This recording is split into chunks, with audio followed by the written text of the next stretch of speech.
Okay, good morning. Yes, somebody should say good morning or say I can hear you. I just want to make sure that you guys can hear me first. Good morning. Okay, great. Good morning. Thank you. I hope you guys had a good long weekend and ready for another, I don't know, another week. Any question from what we covered so far?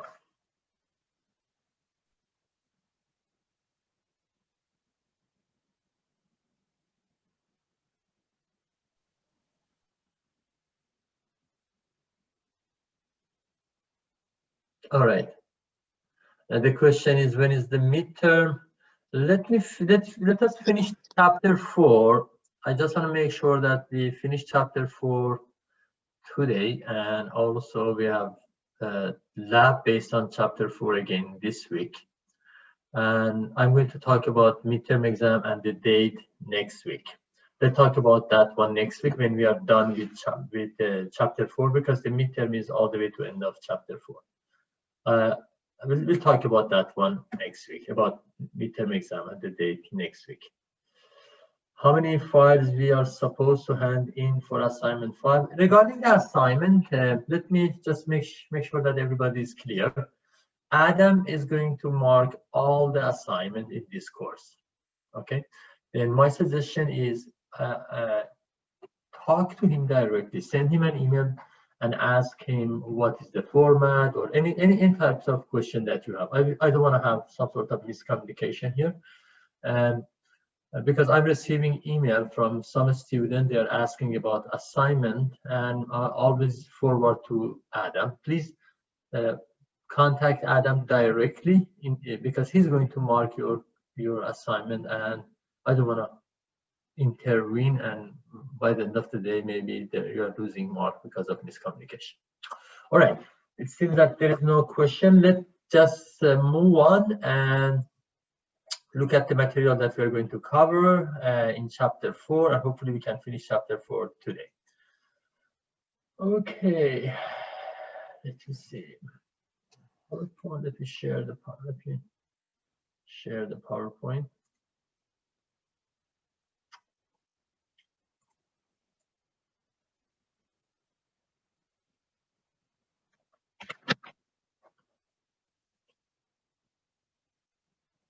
This meeting is being recorded.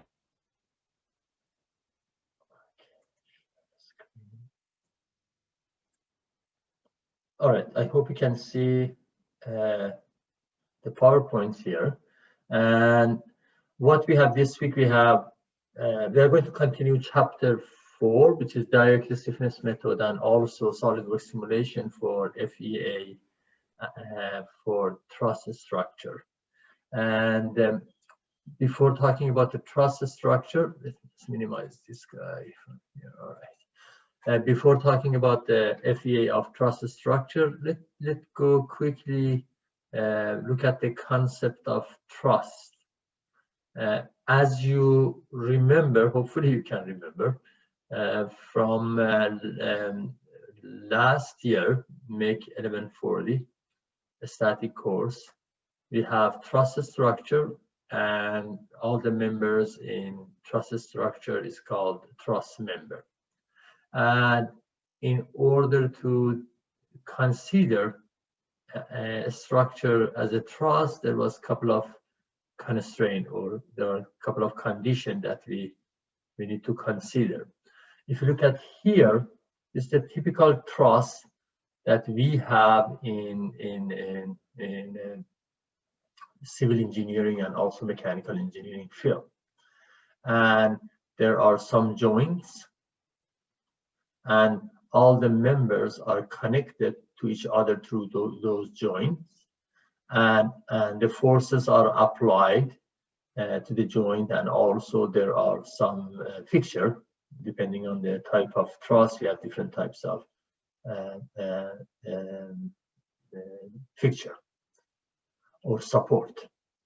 Now, the definition of truss is we are going to say a member is a trust member as long as a member is a two-fourths member.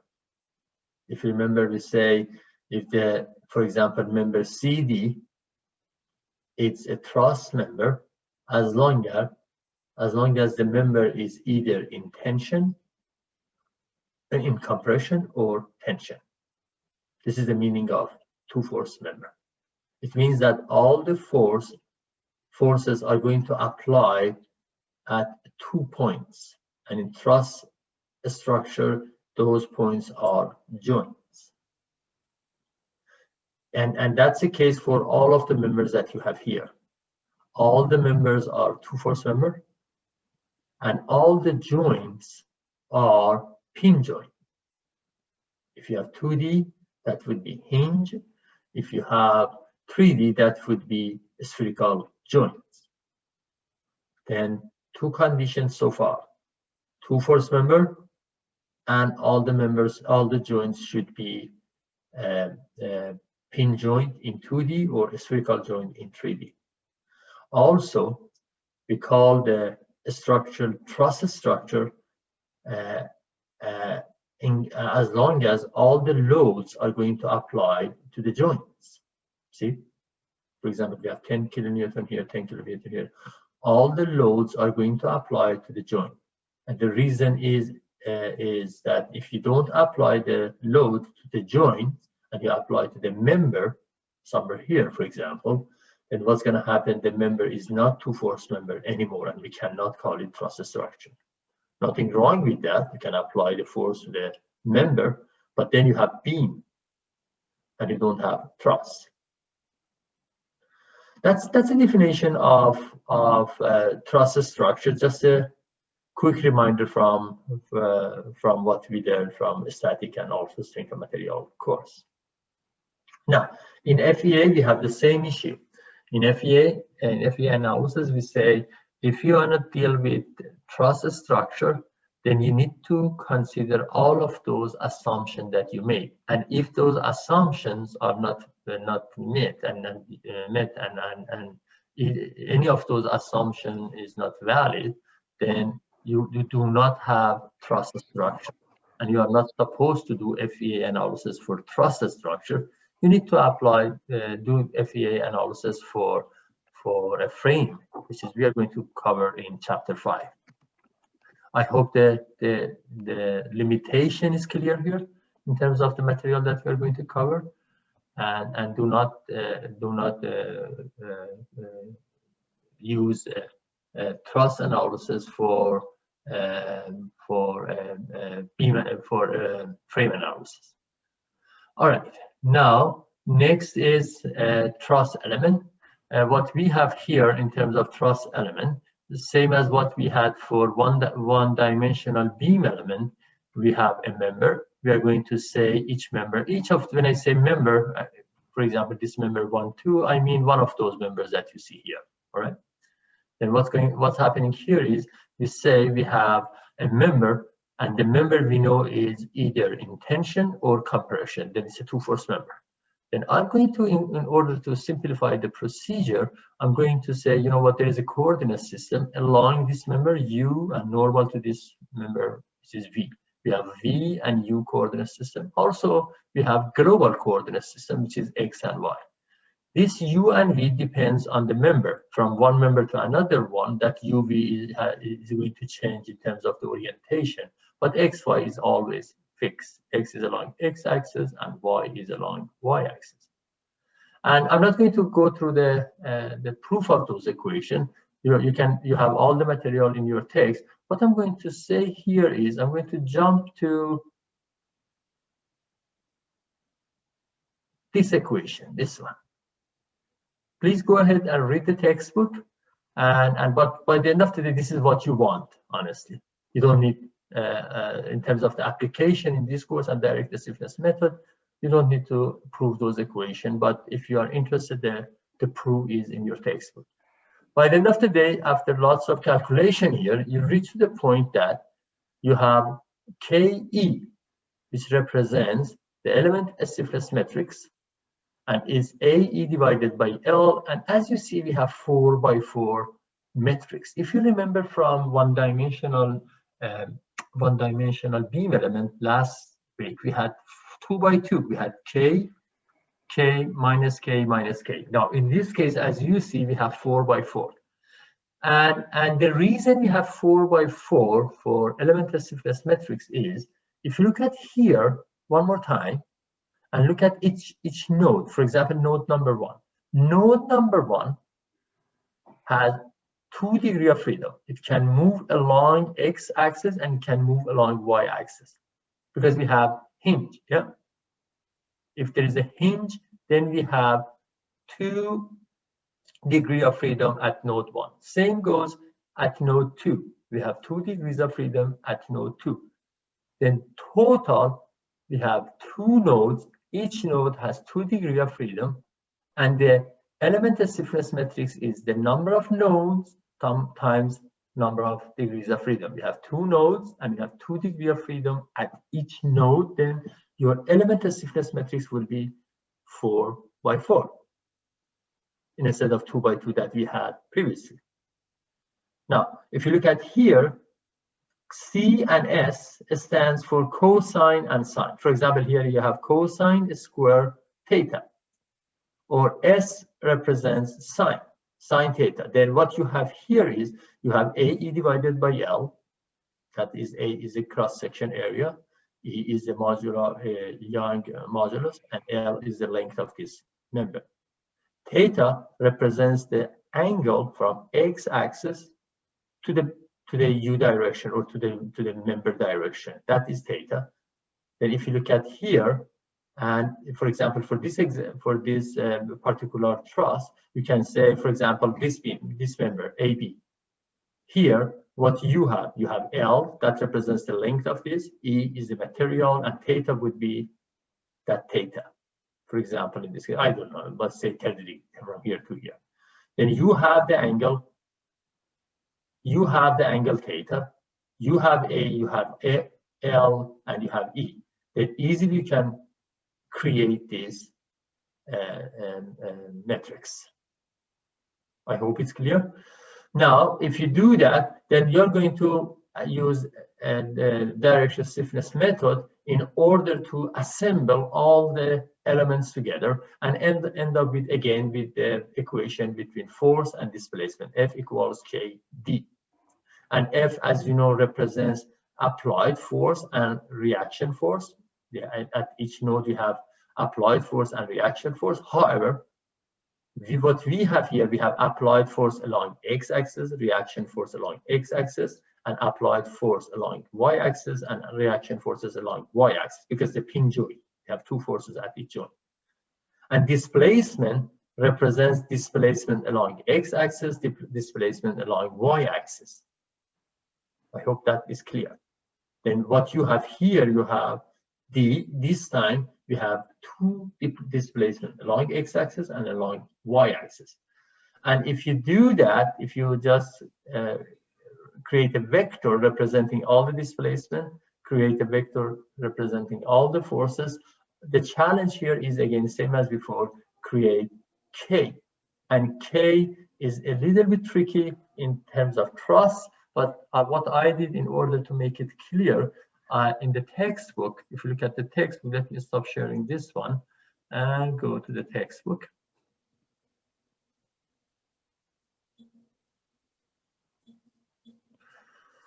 If you look at here, in this example 4.2, very simple truss, just 3 elements, as you see here, element number 1, element number 2, element number 3.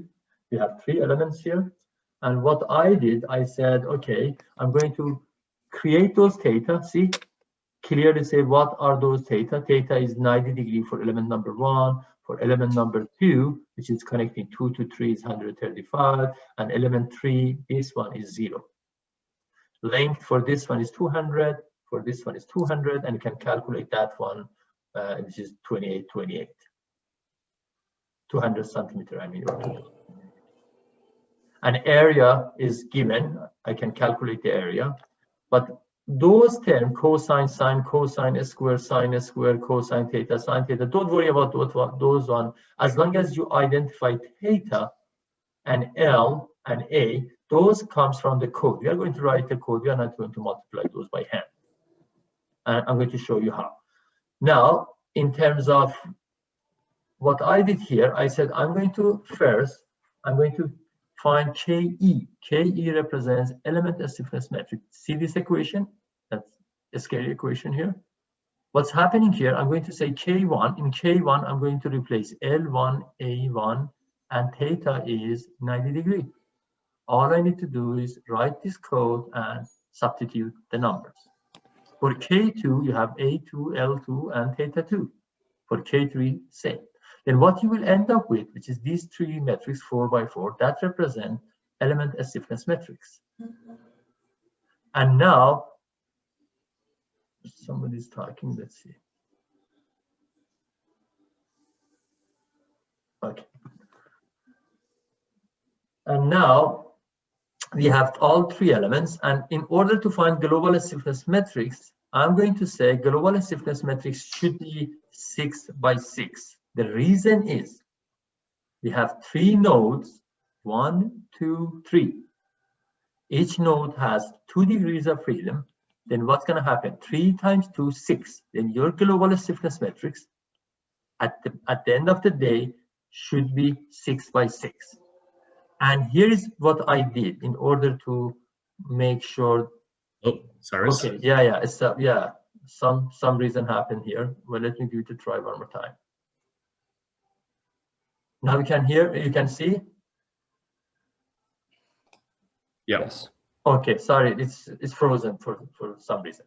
Now, if you look at here, let me just repeat here what I said. K1, K2, K3. I think you followed that one, and you have element stiffness metrics for matrix 1, matrix 2, matrix 3. Element 1, element 2, element 3. You have a stiffness metrics for those 3 elements. Now you want to find K, which is global stiffness metrics. And what I said it has to be 6 by 6 because you have 3 nodes in this particular example, and at each node you have 2 degrees of freedom. And now see what happened here. I said element number. Let me just draw a simple picture here. Okay, that was our. We had 1, 2, 3, and that was element number 1, element number 2, and element number 3. Now, what's happening here is I said I'm going to say element number 1, which is K1. This one, K1, is going to connect node number 1 to node number 2. Then here, for that represents the global stiffness metric. What I call this one, I call expanded stiffness metrics for element number 1, which means, just the terminology, which means the location of K1, which is element stiffness metrics, in the global one. How can I find that? It's easy. I'm going to say D1X, D1Y, D2X, D2Y, D3X, D3Y. I have 3 nodes. Here I'm going to write down the components of the displacement of each node. We had this is for node number 1, this is for node number 2, and this is for node number 3. Same goes here. Node number 1, node number 2, node number 3. And now I'm going to say that represents element number 1. 1 is connecting node number 1 to node number 2. Then that 4 by 4 should be in this area because that represents 1 to 2, and that represents 1 to 2. Next goes with the second one. If you look at the element number 2 is connecting node number 2 to node number 3. And here what you have node number 2 connected to node number 3.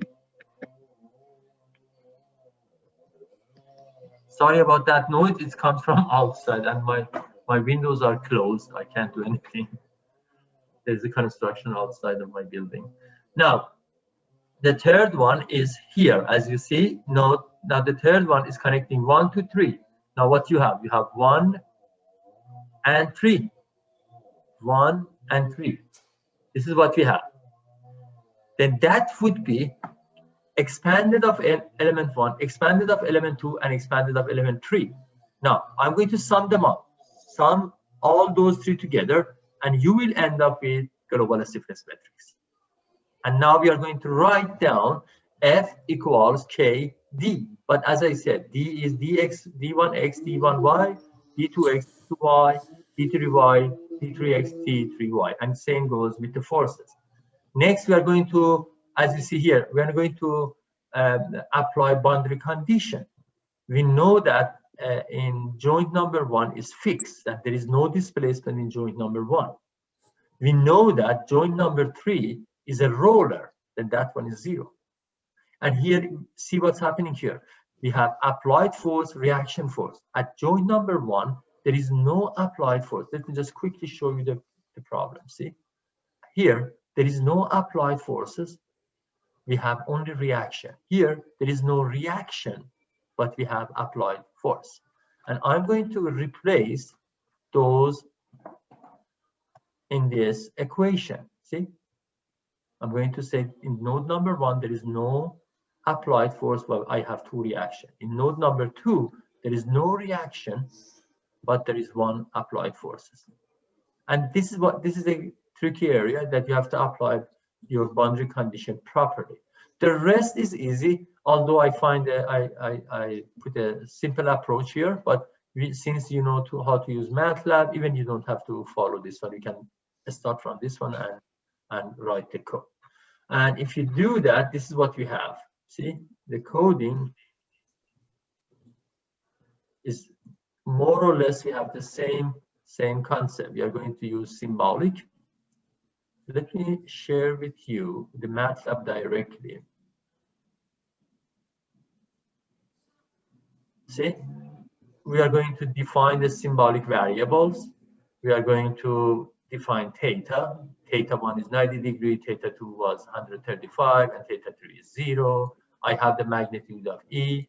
I'm going to define the, again, symbolic for applied force and reaction forces at all 3 nodes. I'm going to define symbolic variables for displacement, dx1, dy1, dx2, 3 nodes. I'm going to calculate A, which is pi d squared divided by 4. This is the element stiffness matrix. See that cosine sign that I said? For midterm exam, I'm going to give you this equation. You don't have to type those equations. Yeah, this one you don't have to type in. I'm going to give it to you. And you have that equation, and that equation represents the element stiffness matrix. All you need to do is substitute in this equation whatever you have from in your particular example. This is the general equation, but this is your code.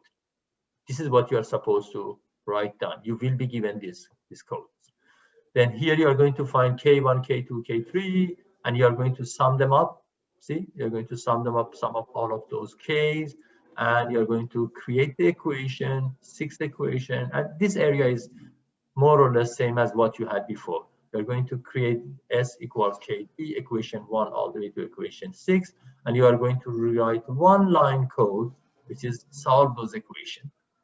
And if you look at here, MATLAB is going to do all the calculation that you need and give you the solution. And that is the application in terms of direct stiffness method. This is what we have in terms of direct stiffness method for this particular example.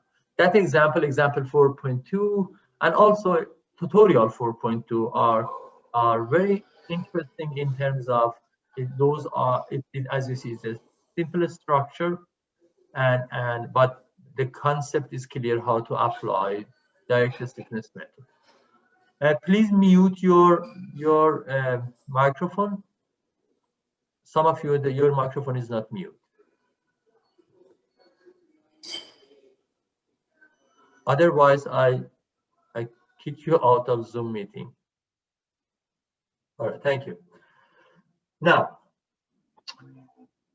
next is we are going to look at the tutorial 4.2. In tutorial 4.2, let me just bring that one.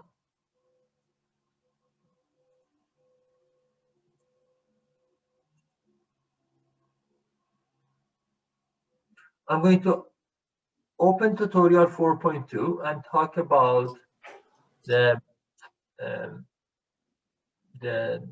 truss analysis in SolidWorks simulation. Let me just open that one.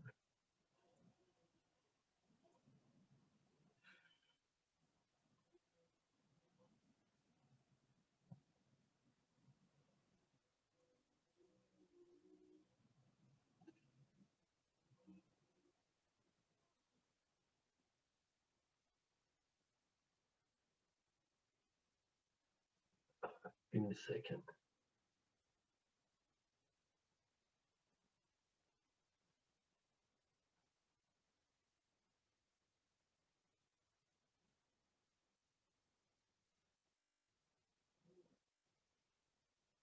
Okay.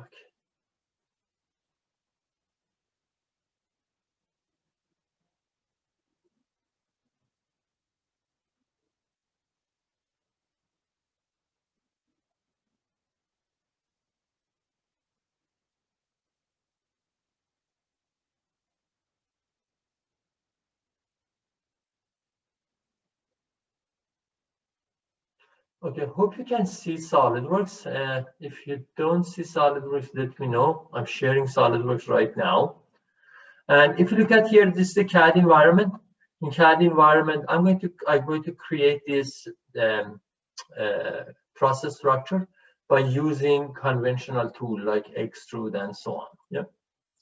And we are going to practice it during the lab session. This is CAD. This is nothing more than CAD. What you have here, you have just simple extrude in order to create those members. And if I zoom in, you can see that this is solid, and that's a simple extrude.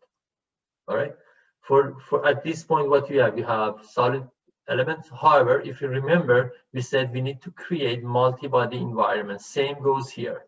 Whenever you apply extrude, make sure that whenever you apply extrude, make sure that the merge result is unchecked. Unchecked. That by default is checked. Okay. Make sure that when you apply extrude to create this part, you are going to uncheck those extrude 1 and extrude 2 and x3. That is the key issue here. You need to have multi-body environment. Here you should see 3 solid bodies, 1, 2, 3. If you don't touch that default that we have in SolidWorks, is merge result, you would see only 1 solid body, which is not proper CAD model for FEA. Next, we are going to create a simulation here. And as you see here, what's happening when you go to SolidWorks simulation environment, you need to convert those members to the beam. And in this particular case, we need to convert them to the truss structure. Then all we need to do is, if you look at here, we're going to go here and make sure that, see, you are going to select all the bodies and click the calculate, and it's going to create appropriate nodes. And now what's happening here is you have beam because you converted all those. Remember, in SolidWorks, this is what we had. Here you have solid. When you go to the FEA, this is exactly the same as what you did before. You are going to convert those to beam. That's why you see here beam symbols. At the same time, if you look at each of those and say edit definition, you have 2 options. You can treat that one as a beam, or you can treat that one as a truss. By selecting truss, it means that this member is a truss member from now on, and SolidWorks simulation is going to consider that member as a truss member. What does it mean? It means that SolidWorks is going to assume that there is no force applied to this member, and both joints are pin joint, and all the forces are going to be applied, and fixtures are going to be applied to the joints. That's the meaning of selecting this truss. Now, what happened here? When you move from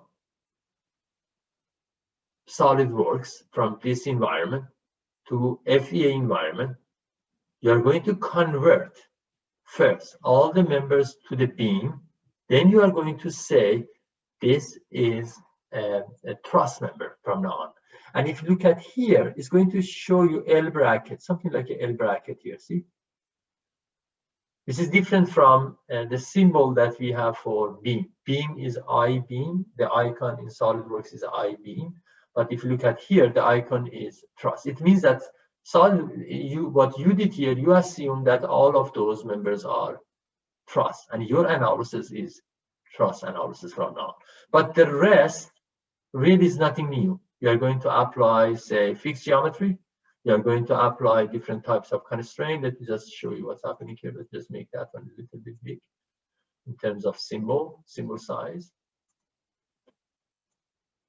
See, you are going to say at this point, I have fixed geometry. Here you can say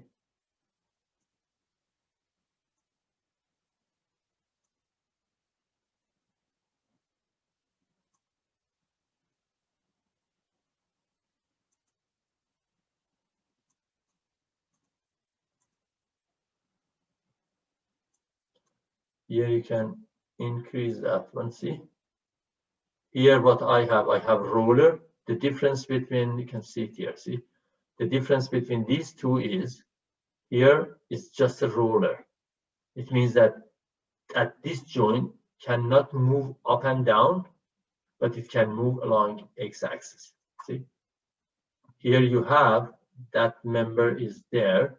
See this one, you have constraint along x-axis. Here you do not have constraint along x-axis. Then it's a roller now.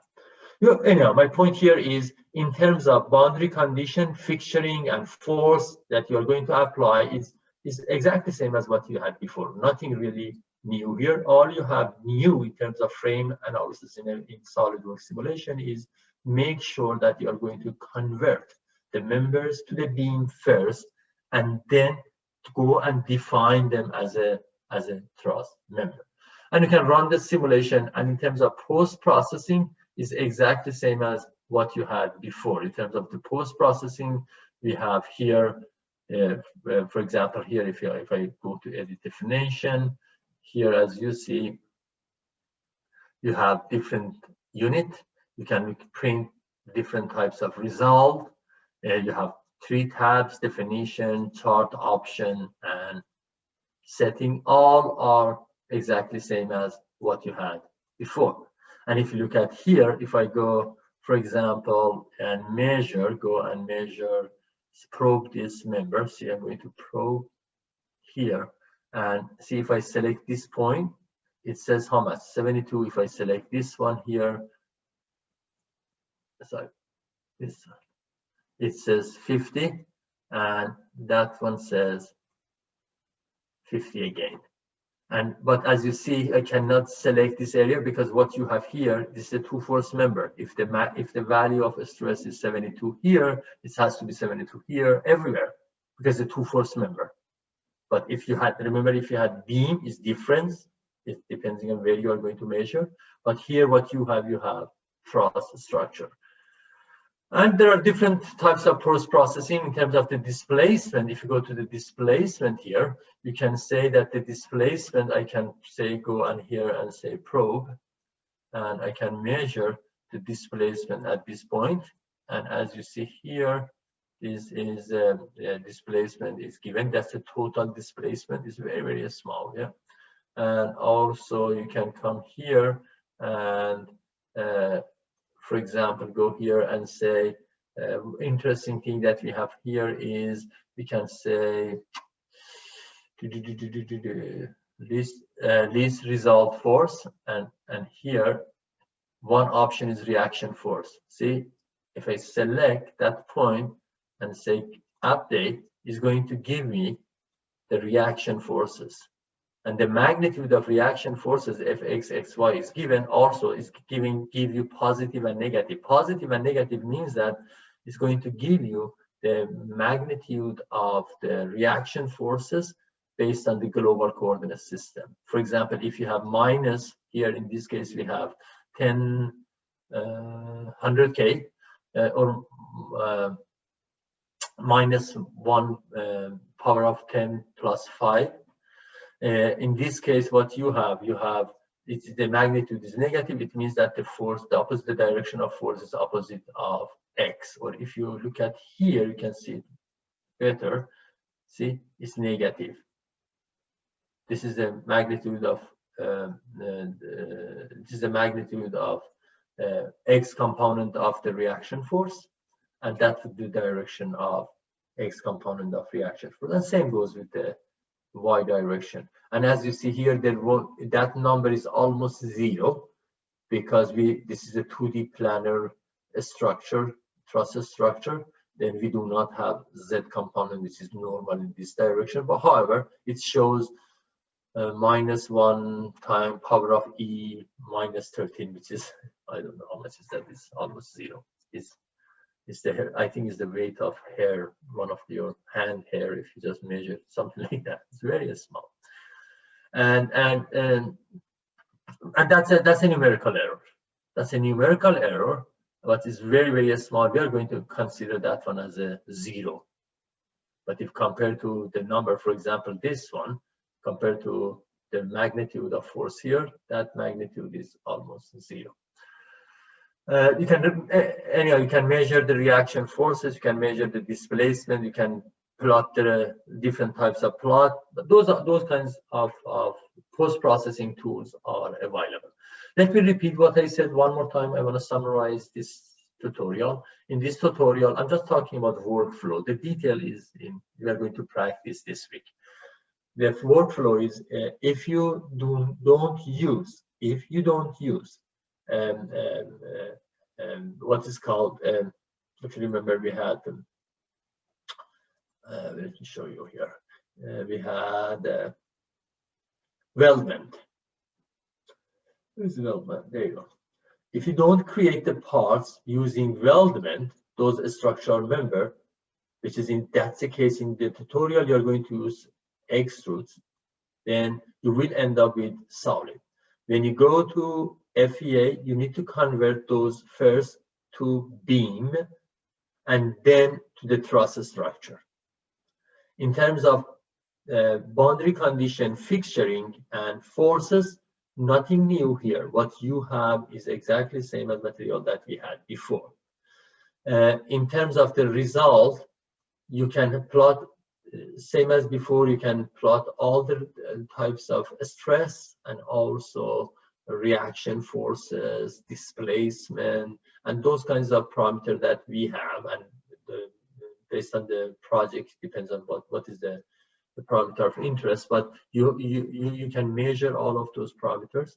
And finally, what I said is here is make sure that you are going to apply the boundary condition properly. That's about it in terms of 2D. In terms of 3D, let me just stop sharing here and go to the textbook.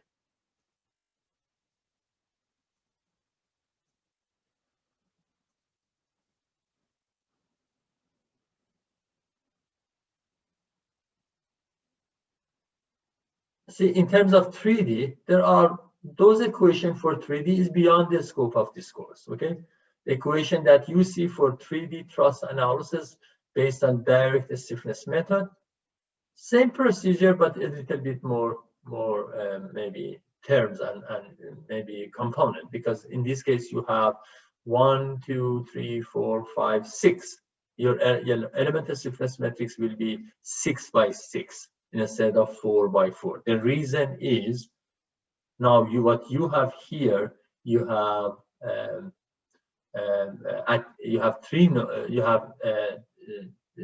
3 degrees of freedom at each node, and you have 2 nodes. 2 by 3 will be 6. But as I said, the calculation of direct stiffness method is beyond the scope of this course, but those informations are in your textbook for those who are interested. However, what we have in this course, we have truss analysis using SolidWorks simulation. That is not something that we are not going to ignore in this course, because truss structure if you remember from Make 1140, a static and also dynamic course, and also a strength of material course, when it comes to the 3D, they say, okay, you know what, it's same as 2D, but we don't have time. And it's because it's lots of calculation here, and it's really cumbersome in terms of the calculation. Now, what we have in FEA, it's very easy to deal with those kinds of 3D structure, and that will be part of this course. And we have one tutorial, and we are going to practice that tutorial this week, and you're going to create the model by yourself and do analysis. But let me jump to SolidWorks and show you what we have.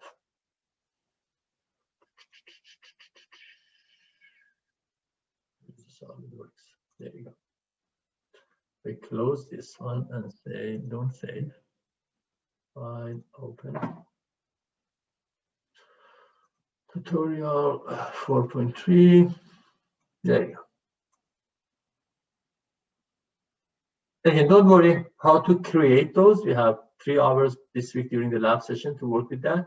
But this is what you see. You see, this tutorial. This is a 3D.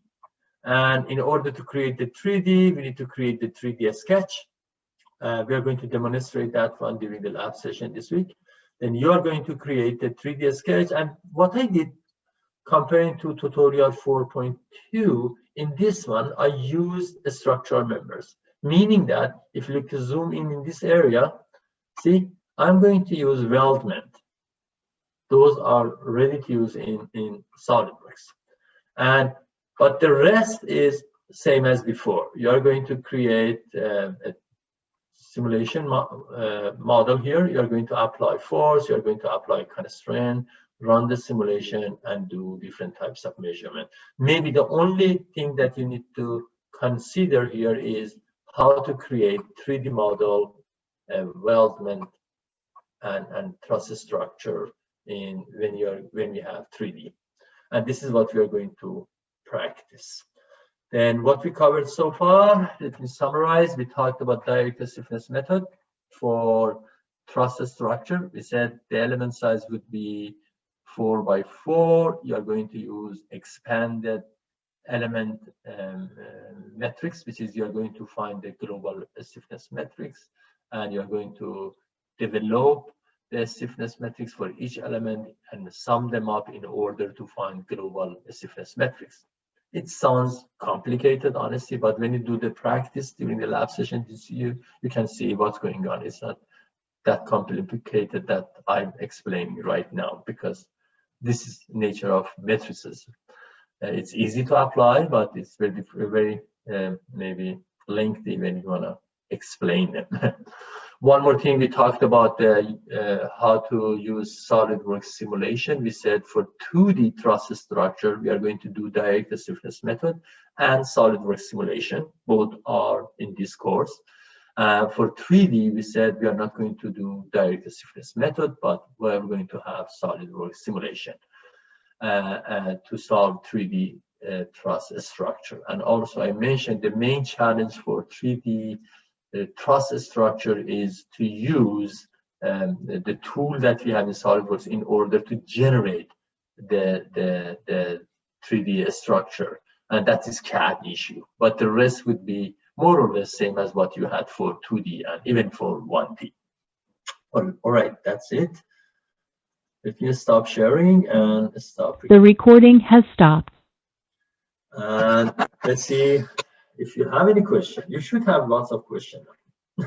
But as I said, don't worry about that one. We have lab and this week, and also most probably we are going to use a little bit from next week. I have a question regarding example 4.1. How do we find sigma 2 using MATLAB? Okay, I had this question from a student, how we can use sigma in MATLAB. Honestly, I said do that part with hand calculation, because you can find the force at each section. The question here is example 4.1. Has nothing to do with the material that I covered right now. But since lots of students ask that question, how you can find sigma when using direct stiffness method? The equation is in your textbook. But for when you have the force just divided by area, that's easy way to solve that. Don't mess up with MATLAB for sigma. Any other question? Will there be a slight variation in the data from the code and from the simulation? Yes, there will be a little bit variation, a slight variation between the result from code and FEA, but it's a very slight, very small in terms of the difference. Any other question?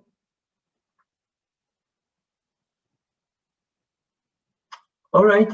Now, what I said, I'm going to post the recording today. And please, before coming to the session, listen to recording one more time. Please read chapter 4 and come to the lab session. We are going to practice SolidWorks simulation and MATLAB. MATLAB, you are familiar to some extent. You are going to practice a little bit more. But in terms of SolidWorks simulation, it's good to go through the material that you have in your textbook and come to the session. From where the value 40, okay, there is one question I'm going to, the private question, I'm going to answer that one. Rest of you, have a good day and see you, some of you tomorrow. Bye.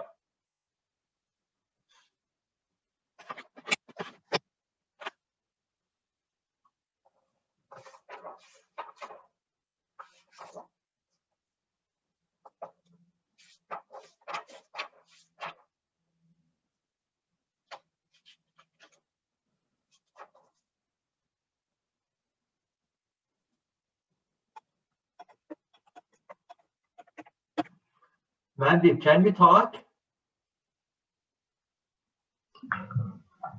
Oh, hi, Sai.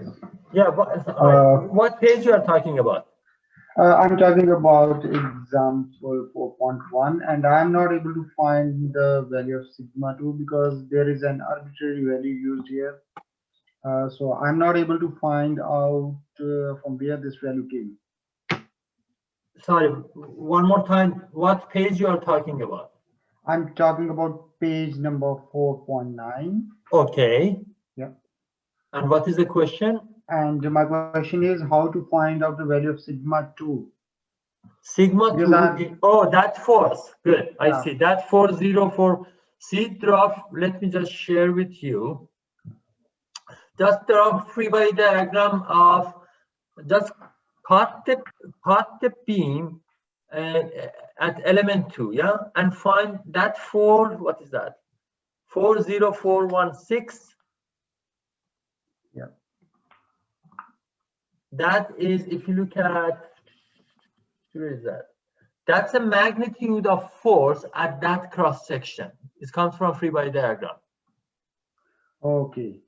See, if you just draw free body diagram at cross section of element 2, just cut the beam at element 2 and find the normal force. Okay. And that's the magnitude of normal force. Oh, sure. So what we have to do, I have to cut the beam from the center or just doesn't matter, center or the other side, as long as it's part of element 2. Okay, sure. Since you have reaction forces here, you can draw free body diagram and just calculate the magnitude of force at that cross section. Okay, sure. All right. Yeah, thank you.